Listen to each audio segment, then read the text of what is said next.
Under it, Worthington now from Dowding's header, and Worthington, and what a beautiful Worthington goal!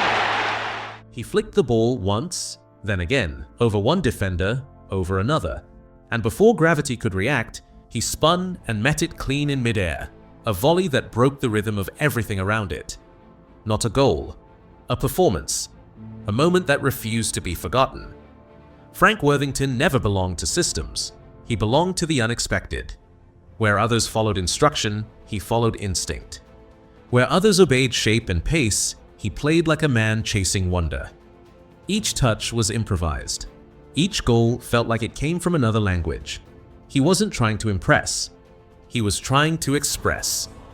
He didn't fit into the order of the game. He exposed it, stretched it, reminded it what freedom once looked like when someone brave enough refused to be tamed. He moved like no one told him how. And when the noise faded, what remained wasn't applause. It was silence. The kind that only follows something you know you'll never see again. If you remember what it felt like to watch football with feeling, subscribe.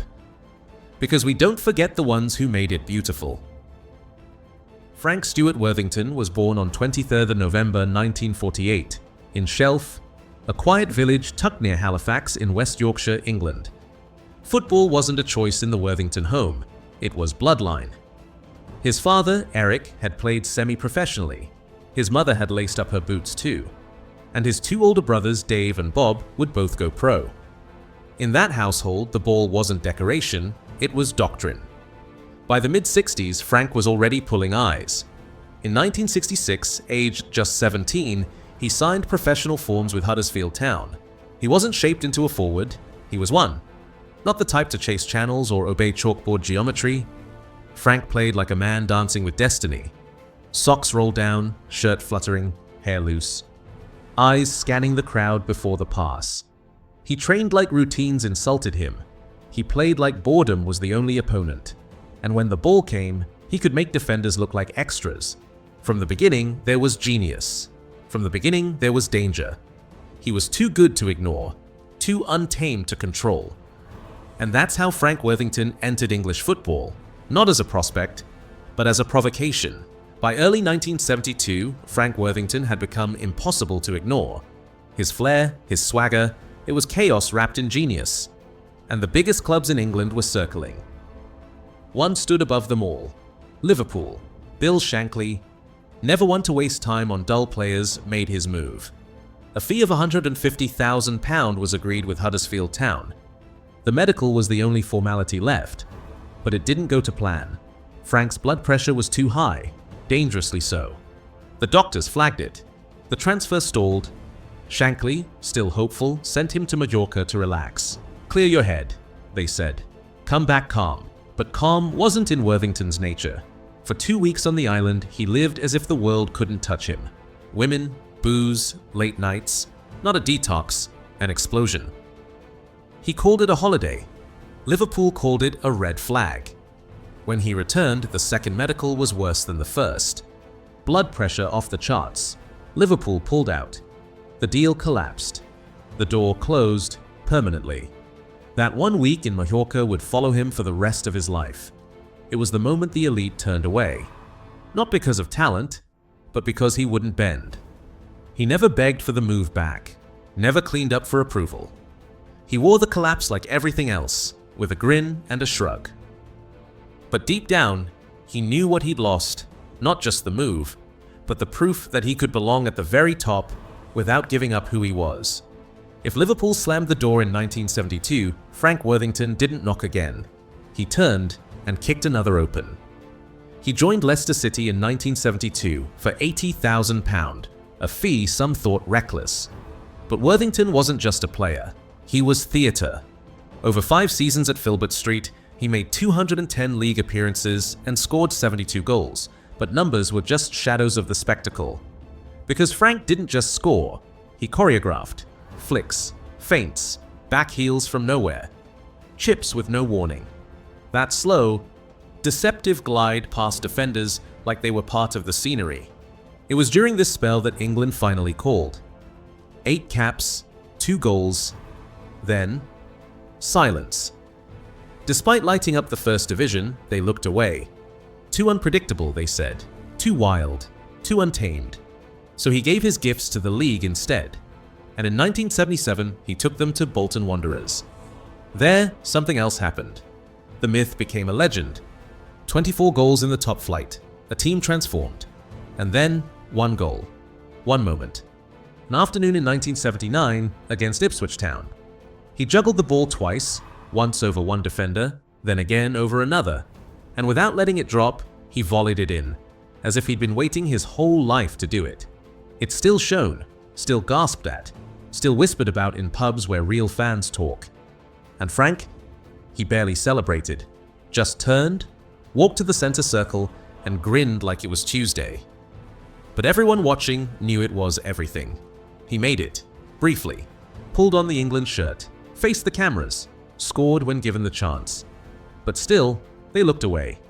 He didn't fit the mold, didn't train like a soldier, didn't play like one either. Frank didn't lower his eyes, didn't hide his flair. He floated through games while others chased, sweated, and followed orders. To fans, he was electric. To selectors, he was inconvenient. They used words like undisciplined, unreliable, luxury player, and just like that, his time ended.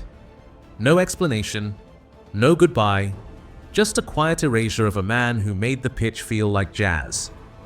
Others wore the shirt for years without ever lighting it up, but Frank, he gave them moments. They just didn't want moments. They wanted control. Alan Birchinall, his Leicester teammate, said it best. If he'd been born Brazilian, he'd have had 100 caps, no question. But he wasn't. He was English, too colourful, too open, too Frank Worthington. So he returned to the league without a fuss, without noise, and kept doing what they never understood. The brilliance never left him. But the invitations stopped coming. After the heights of Leicester and Bolton, the descent began. Not all at once, just enough to feel it. He signed for Birmingham City in 1979. Good money, big hopes. But the goals slowed and the rhythm stuttered. Next, Leeds United, 1 year. A flicker, then gone. By 1982, he was on loan at Sunderland. 3 games, 1 goal. Then Southampton, trying to reignite the spark, and for a moment, it worked. He scored against Liverpool at Anfield, but the spark didn't last. Then came the Wander years. Brighton and Hove Albion, Tranmere Rovers, Preston North End, Stockport County, club after club, town after town, still scoring, still moving, but always for someone smaller. He played for 24 clubs by the end. Sometimes for a season, sometimes for weeks. There was a spell in Sweden with Mjällby, a brief escape to South Africa, a journey through America, playing indoor soccer for the Tampa Bay Rowdies, Philadelphia Fury. It wasn't about money anymore, or glory. It was about motion, touching the ball, keeping the light alive. There were still goals, moments of old magic at Weymouth, Guiseley, Hinckley United. Every now and then, a flick, a trick, a flash of the man they once called genius. But the spotlight had moved, and he knew it. Football didn't chase him anymore, it waved as it passed. But Frank Worthington kept playing because he didn't know how to stop. He made it look effortless. The touch, the timing, the grin, open shirt. Cadillac keys in one hand, a match ball in the other. He moved like he had nothing to hide, but there was always something behind the charm. There were driving offenses, too fast, too loose. In 1974, he made headlines for a U-turn on the M62 in his red Mustang. 4 court appearances in a single year. One report called him the George Best of the Midlands, without the brakes. He laughed, so did the press. But the fines piled up. The points on his license weren't magic. There were parties, and there were consequences. Late nights, late arrivals, missed team talks, missed chances, not on the pitch, but off it. He lived out loud. Married twice, fell hard, smiled harder, and somewhere beneath it all, the missed England years, the unclaimed legacy, there was a sadness he never named. He played like a poet, laughed like a rebel, but behind the curtain, there were regrets that no camera caught. In his later years, Frank began forgetting things, faces, names, even goals that once spent time and space.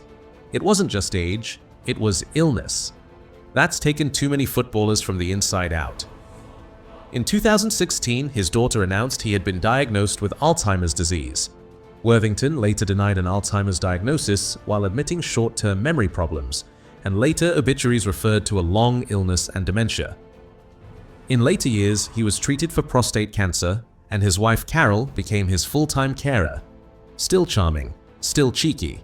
In his autobiography, he detailed his playboy lifestyle, a craving he couldn't always outrun.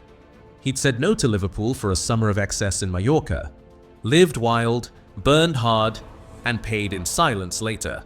There were money troubles, failed investments, declared bankrupt in the 1980s after returning from America. And regrets, not of how he played, but of what he might have been if the fire had been better aimed. Through it all, Carol stood beside him. His children visited often. Fans wrote, old teammates called. And then, on March 22, 2021, in Huddersfield, Frank Worthington passed away at 72. The official statement, released by Carol, was simple. Frank died peacefully in hospital following a long illness. No headlines screamed, no stadiums dimmed their lights. But those who remembered, they felt it. Because the game had lost a piece of its soul. They tried to define him, but the boots didn't fit. Frank Worthington wasn't built for categories, he played with freedom. He made headlines off the pitch too, multiple driving offenses, a bright Mustang, and a life of late nights and women that he sometimes called the price of being Frank. He scored 267 goals across 24 clubs, played in England, America, South Africa, Sweden, pulled on the England shirt, laughed when others sulked, and gave fans moments they'd still whisper about decades later. One of his managers said, "Frank could control a ball with his backside better than most could with their feet." And in 1991, the game gave something back. A testimonial match at Huddersfield's Leeds Road. 6,000 fans turned up to see one last dance. Dennis Law, Kenny Dalglish, Graham Souness, Phil Thompson, Joe Corrigan, legends who came for him. Frank, age 43, stepped up, took a penalty, scored it, smiled. The crowd roared like it was 1975, because some flames never go out, even when the boots come off. Years later, they'd talk about the flicks, the feints, the white boots, the Mustang, the swagger. But more than anything, they'd remember how he made them feel. Football had many stars, but few who played with soul. Frank Worthington never became a statue. He became something rarer, a story, a memory, a moment you had to be there to believe. And for those who were, they'll never forget how the game felt when Frank Worthington played it his way. If this tribute meant something to you, subscribe to help us keep these stories alive. Because legends like Frank deserve to be remembered forever.